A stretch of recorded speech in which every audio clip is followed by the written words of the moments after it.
In 1987, a man in rural Ohio sat across from a detective and said 5 words that shattered everything. The ring wasn't mine. That ring would send an innocent man to prison for 11 years. It would destroy 2 families. And when the truth finally came out, the answer had been sitting right there the entire time, hidden in plain sight. This is the story of Dale Harmon, a mechanic, a husband, a man who made one small mistake and paid for someone else's crime with over a decade of his life. Stay with me, because nothing about this story is what it seems. Before we go any further, 3 questions that are going to stick with you long after this video ends. Whose ring was it really? Why did an innocent man confess? And why, after the truth came out, did the state fight to keep him locked up anyway? Every answer is more disturbing than the last. Let's go back to the beginning. Dale Harmon was 34 years old in 1985. He fixed trucks for a living, coached Little League on Saturdays, and had been married to his high school sweetheart Carol for 9 years. By every account, neighbors, co-workers, his pastor, Dale was the kind of man you'd want living next door. Reliable, quiet, good. But 2 miles away lived a man named Victor Pruitt. And Victor was the opposite of Dale in almost every way.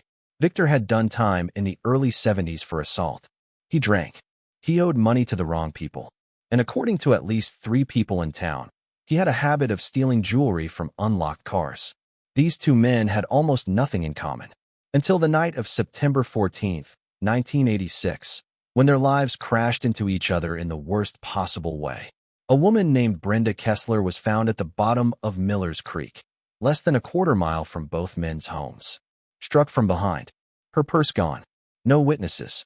Lead Detective Roy Stubb got to work fast, and within 48 hours, he had a suspect. Not Victor Pruitt, Dale Harmon.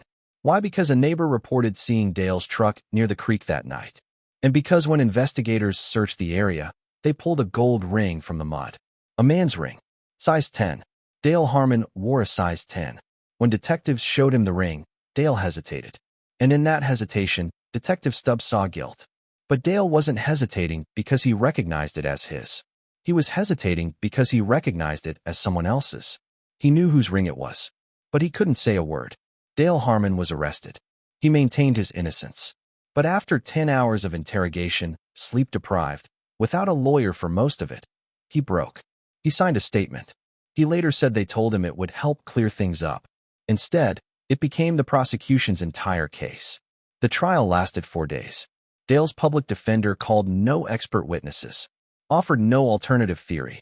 The prosecution showed the jury the ring, the signed statement, and the neighbor's testimony.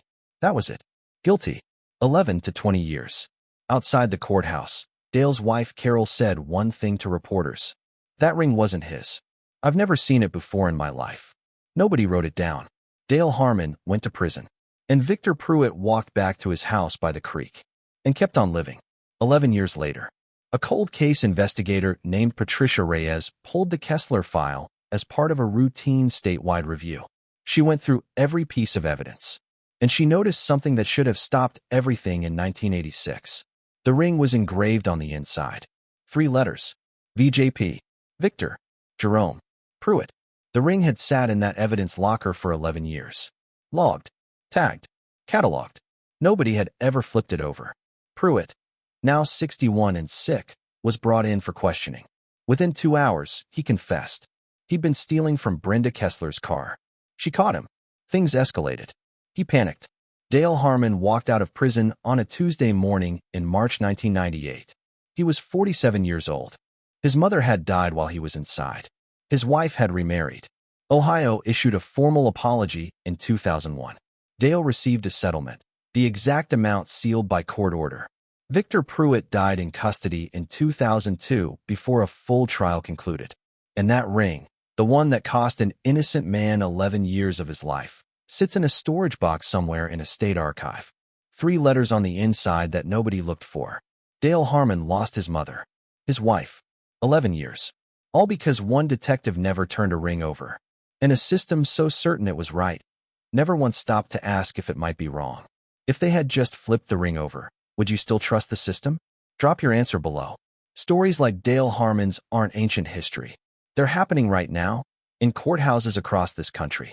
If this one hit you, Share it with someone who still thinks the system always gets it right. And next week, we're going inside one of the most calculated cover-ups in American corporate history. A company that knew its product was killing people and kept selling it for 23 more years. Subscribe, hit the bell, and I'll see you in the dark.